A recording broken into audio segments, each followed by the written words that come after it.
ओम श्री धन्वंतराय नमः।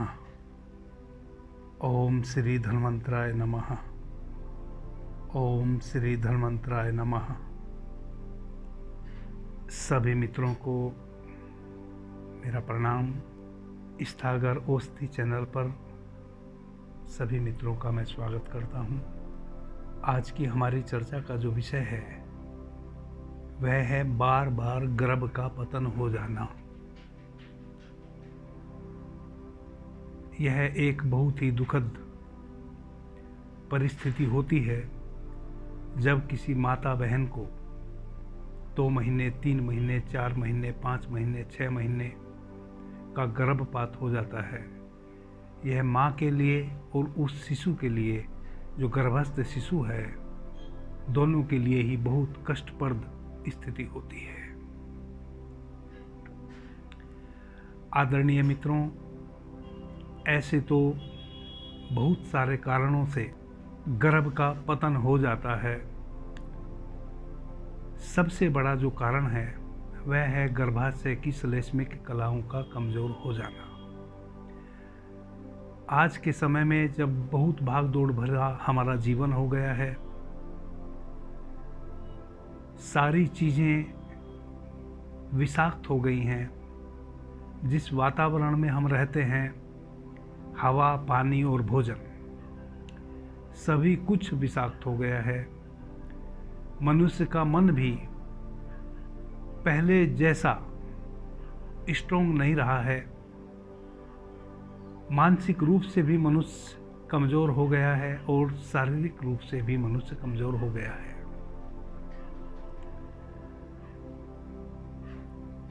बार बार अगर गर्भ का पतन हो जाता है, इसका मतलब गर्भाशय कमजोर है। जिन माता बहन को यह समस्या है, उनके दुख का कोई अंत नहीं होता।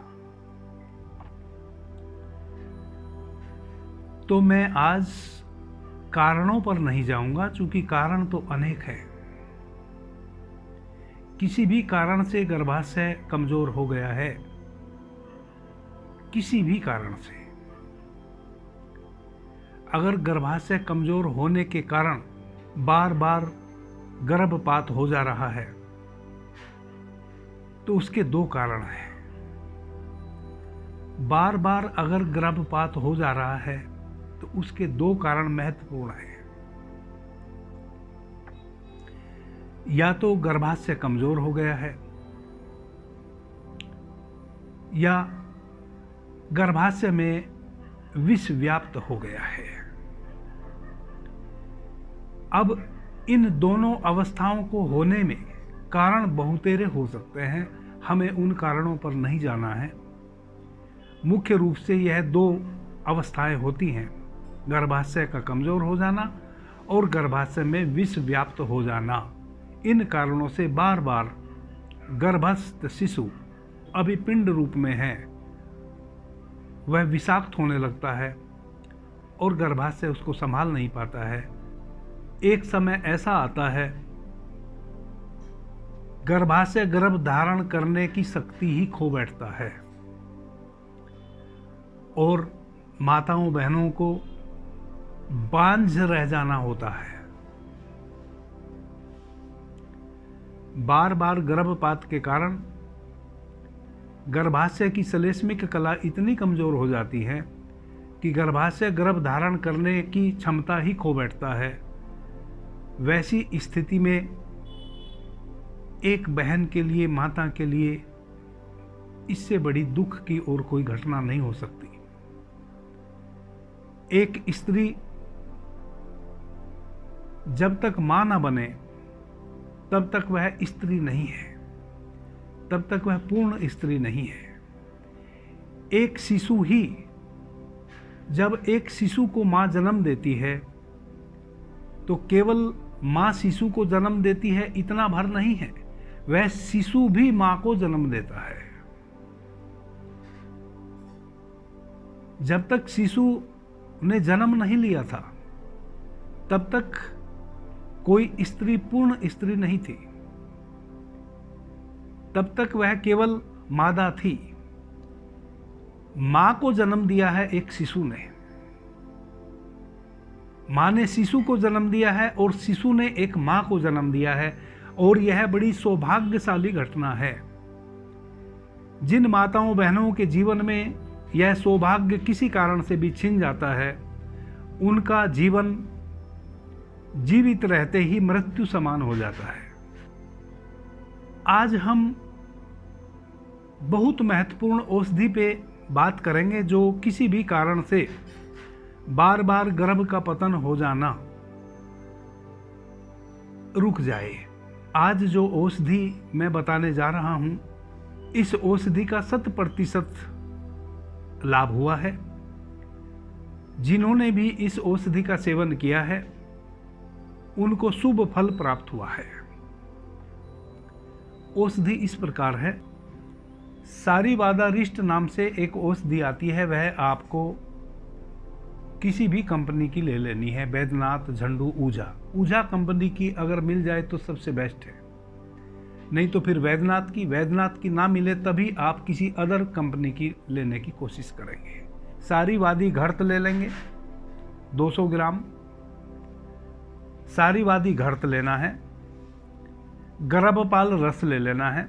सफ़ेद अपराजिता आती है, आप पंसारी के यहाँ से सफ़ेद अपराजिता 200-300 ग्राम ले आइए, उसको छाया में सुखाइए और उसका चूर्ण बना लीजिए। अनार के पत्ते आप ले आइए, यह आपको पंसारी के यहाँ नहीं मिलेंगे अनार के पत्ते, यह आपको किसी अनार के पेड़ से पत्ते तोड़ के ले आना है। इतने पत्ते ले आइए कि कोई करीब 200 ग्राम चूर्ण बन जाए। तो अनार के पत्ते ले आएं, उसको छाया में सुखा लें।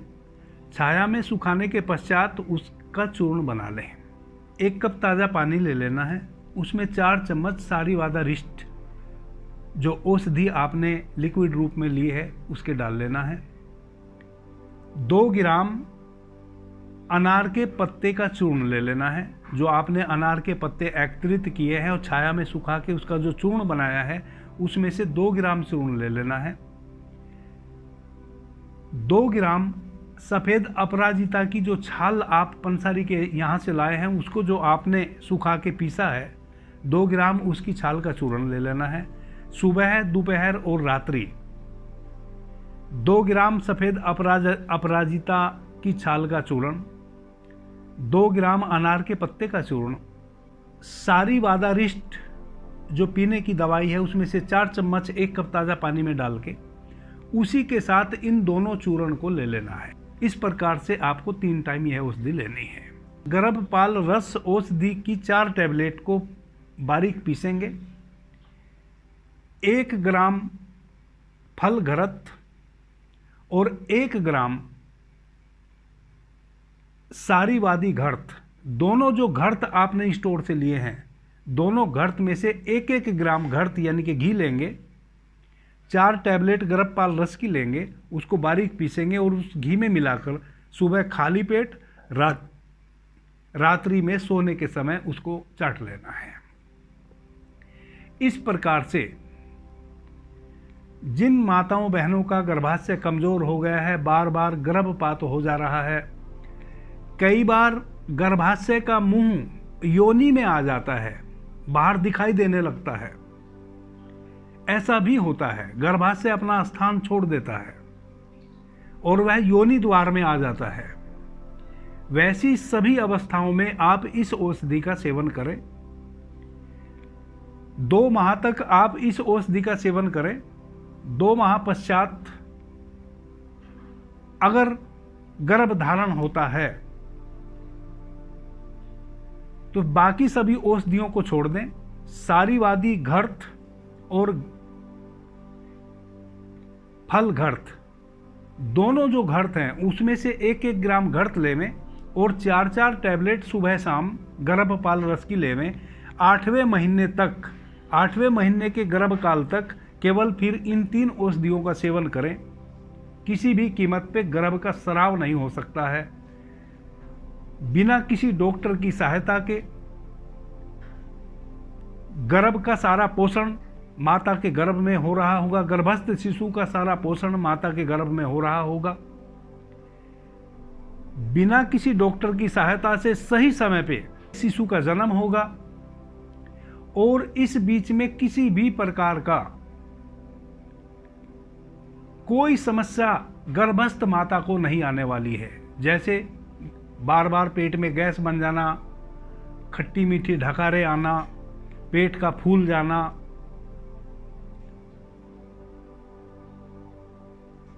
शरीर में जहां तहां दर्द होना, आलस होना, कफ की वृद्धि हो जाना, यह कोई भी समस्या माता बहन को होने वाली नहीं है पूरे गर्भस्थ काल में।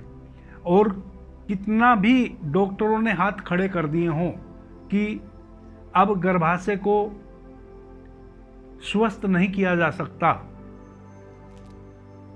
किसी भी स्थिति में कितना भी कमजोर गर्भाशय की स्थिति हो गई है, हर हाल में इन औषधियों से गर्भाशय से संबंधित समस्त विकार दूर होकर गर्भाशय बिल्कुल नेचुरली अपने स्थान पे उपस्थित हो जाएगा। अगर गर्भाशय अपने स्थान को छोड़ दिया है, वापस अपने स्थान पे आ जाएगा। अगर गर्भाशय कमजोर हो गया है, गर्भाशय मजबूत हो जाएगा। अगर गर्भाशय में किसी भी प्रकार के विजातीय द्रव, खतरनाक विषाणु उत्पन्न हो गए हैं, कोई इन्फेक्शन हो गया है, वह इन्फेक्शन वह विषाणु समाप्त हो जाएंगे। इस प्रकार से समस्त समस्याएं गर्भाशय से संबंधित इन औषधियों से दूर हो जाएंगी। औषधि काल में जब आप औषधि का सेवन कर रहे होंगे, किन्हीं किन्हीं को हो सकता है, किन्हीं किन्हीं माता बहन को कॉन्स्टिपेशन हो जाए, कब्ज हो जाए। ऐसी अवस्था में त्रिफला चूर्ण 1 चम्मच गर्म पानी से आप रात्रि में सोने के समय ले सकते हैं। अगर कॉन्स्टिपेशन होता है, कब्ज नहीं होना चाहिए।